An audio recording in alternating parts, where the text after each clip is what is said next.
我用看着哪台相机吗？哦，我就看你就行。我现在就开始。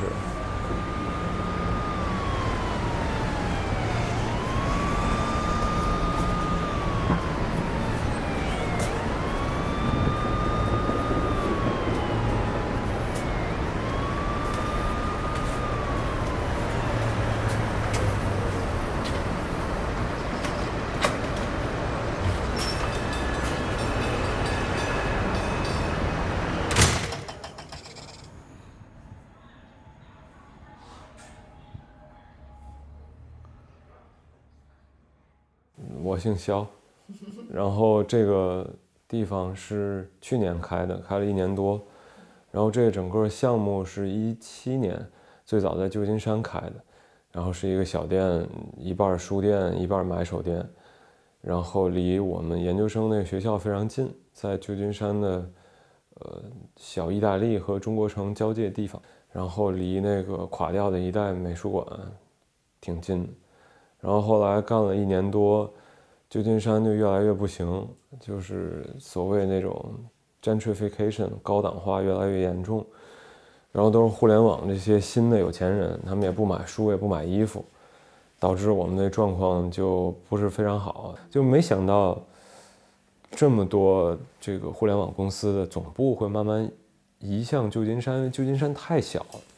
特别特别小。如果他们都移进来，就意味着这城市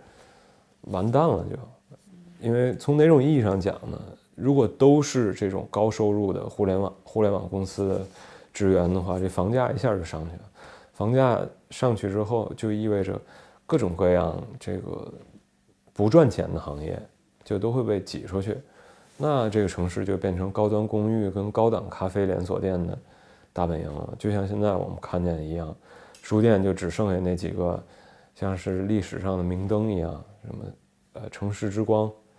然后那个垮掉的一代博物馆，这变成旅游名胜了。后来就决定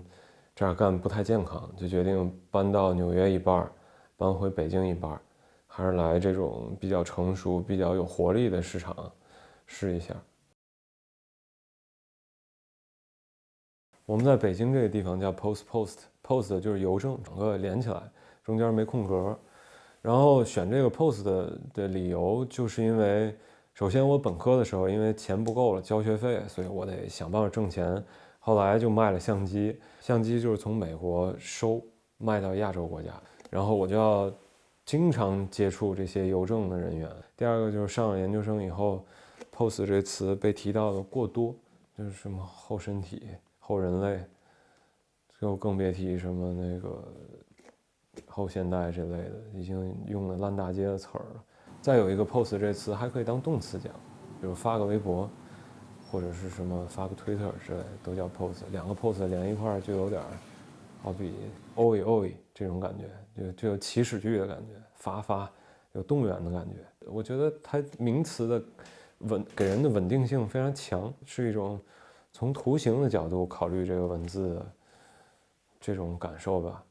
所以最后就用了 post。可能都是可能是代购概念的，不是代理的。你在拍鸟吗？对，南希是跟作者见面开会。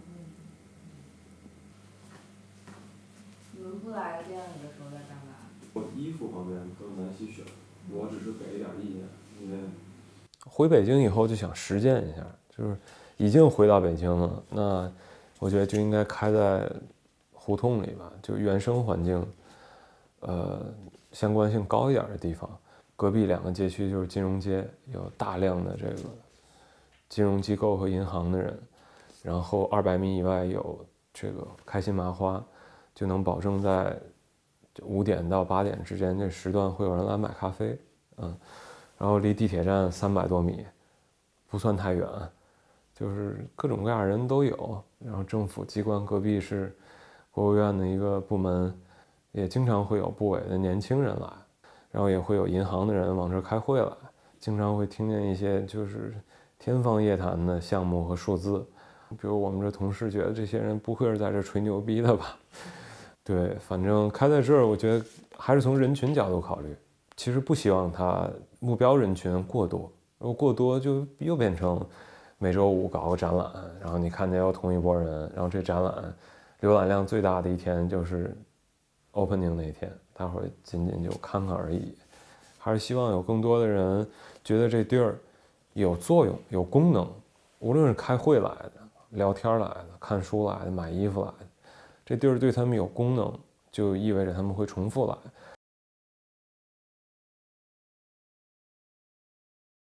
为什么开书店呢？当时，首先可能还是对书店这个东西感兴趣吧，因为决定做书这方面就意味着它肯定不会太赚钱的。我对书没有这种类型执念，就是书一定要给对的人看，我不觉得是这样。我觉得卖书这事儿，考虑到书的本质，就是它是一个大规模发行的印刷品，它从最开始目的就是能接触到更多的人，到更多人手里，被更多更立体的人群看到。所以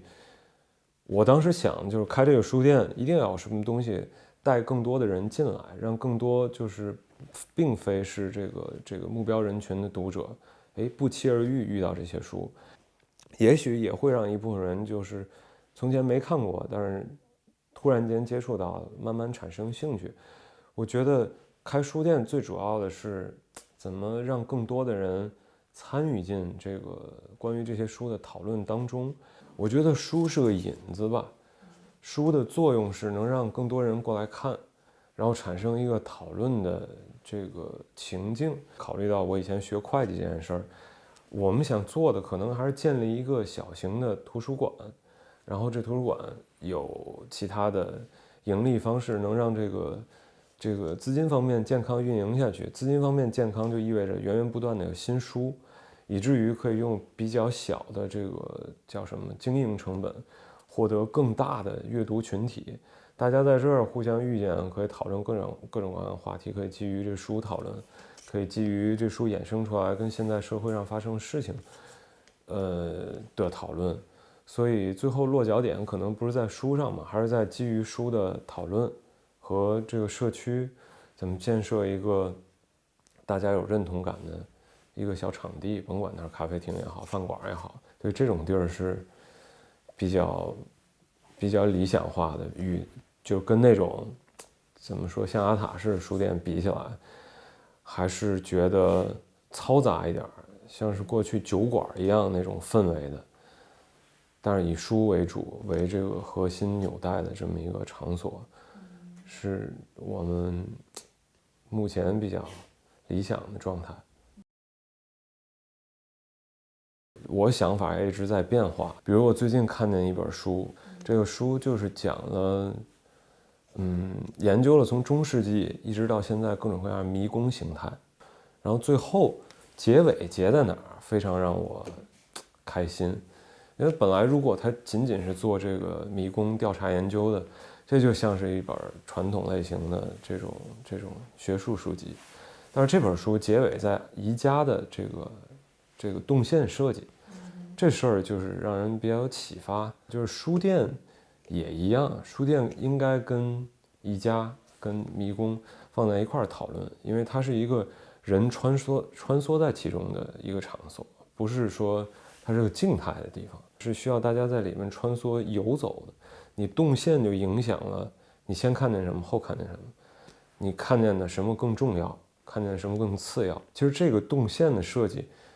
就是整个构建了一个这个知识框架，这个框架是无形的，书有形，对吧？你说我这东西我是研究历史建筑，这听起来非常深，但是你要如何把这本书置于一个这个整个的书店营造起来的知识框架里，这个事儿是无形的，这个事儿是要你在走动的过程中才能体验出来的。所以我觉得书店也是一样，书店不能仅仅限于阅读这件事儿，如果仅仅限于阅读，书店就起不到干预的作用。那你就直接做个图书批发商不就完了？或者你做个在线的卖书，那不就变成书贩子了？那这个事儿就你起不到影响和干预的作用。我还是讲咖啡吧，因为这个最多人诟病，比如说什么大的连锁书店Page One什么也都在卖咖啡，但是我觉得想法可能不一样。我这想法还是希望不了解这些事儿的人可以来不期而遇看到这些书。然后因为这咖啡是一个面对所有行业的人，以至于来这儿看书的人不仅限于艺术行业，各种各样的人都能看这本书。这一本书如何能在不同的这个人口范畴里激起完全不同的回响？中午是银行的来的人多，下午是看戏演戏的人来的多，然后中间这阶段是这个国家部委，就这会儿这3拨人能遇到一块儿，也许他们就都看见这本书，就他们之间就可能产生交流。它是个建筑形态，是个空间构想。这个事儿不局限于书，书仅仅是这个构想里的一部分，是如何架构这个所谓这个小型知识体系里这个节点。为什么不能做个买手店同时做个书店呢？为什么大家觉得买手店里的书一定就是摆那几本做样子，让大伙儿随便翻一翻，对吧？我觉得完全没这必要。就好像说，为什么书店不能卖咖啡呢？卖咖啡就市场化了吗？不是这样的，你市场化与不市场化取决于你如何经营，取决于你选什么书。你如果做一个不卖咖啡的书店，但是选的都是近期非常流行的书籍，那依然意味着你市场化。我觉得比较好的方式还是从根本上让每一个业务都做到自己这个门类里比较厉害的，然后你怎么把它们拼到一起，这个是比较有技巧性的活儿。因为毕竟这些平常这些人群是交集不大的，如果能让这些人群产生交集，这个其实是我们工作里比较有成就感的事儿。书这个东西，它是一个类似于建筑模块的，你得走进一个建筑才能感受一个建筑。如果你只看到了这个建筑的照片，那你只看见皮肤而已，你缺乏这个体验感，你游走于其中。所谓刚才说这动线的概念，你如果没有这来回走、穿插走、往返走，你没有这个体验的话，你对这个书的这个体会是非常线性的，非常逻辑化。这个是在线体验完全不能模拟的，即使是那个 virtual reality 和增强现实，这都不能体验。在线买书你是点对点的嘛，对吧？我今天想买一本什么 ABC 这书，然后我就直接在那个比如当当，我搜索这名字，然后我就从 A 点到 B 点了，这是直线的。但是在书店里不一样，在书店里你有可能，如果你没有这个管理员帮你，你先找到这大类，然后在大类里再定位到准确的这一本，然后定位在这一本的时候，你又会顾及到这本周围的书。这个是我当时所说那种星座式的这个阅读体验，就并非从 A 点到 B 点，你从 A 点到了一，然后从一又到了，比如说好比甲，从甲又到了什么另外的这个符号吧，然后你一点一点串起来，最后到了那个目的地。但是到那个目的地书籍之前或者之后，你会接触到更庞杂的一系列书，就是这些书可能不直接相关，但是有一个隐性的或者显性的线索能把它们串到一块儿。说好多书店的店主实际上有本职工作，用闲暇的时间或者闲暇的钱来养着一个书店，这对我来说是不太能接受的。我这么说不是因为我基本上是绝大部分时间投入在这儿我才这么说，即使未来我可能用一部分时间投入到这儿，我还是会有这种想法，因为我觉得这个书店应该自负盈亏，应该自己能运转起来，这个是理想的状态。不能说这店是被养活的，要是源源不断的把跟这店不相关的人力和物力输入进来，这个是不大健康的。因为以前是学会计的，我觉得赔钱的买卖没必要做，即使是书店也一样。如果是什么用理想支撑着，那个比较适合富二代。就是如果是有这种创业想法的人来说，做任何行业也不应该用理想当成资本支撑，还是得让它健康运营。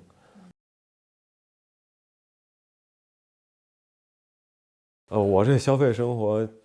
，80%是饭，20%是就各种啤酒什么的。像我买衣服好多都是二手的，我感觉除了二手的就是优衣库，所以没多少花销。经营上我觉得，首先书这东西感兴趣，我可以要求非常少的回报，需求比较少，所以赚点就够了。对我来说这不是生意，这算是个怎么说呢？算是个生活里主要内容吧。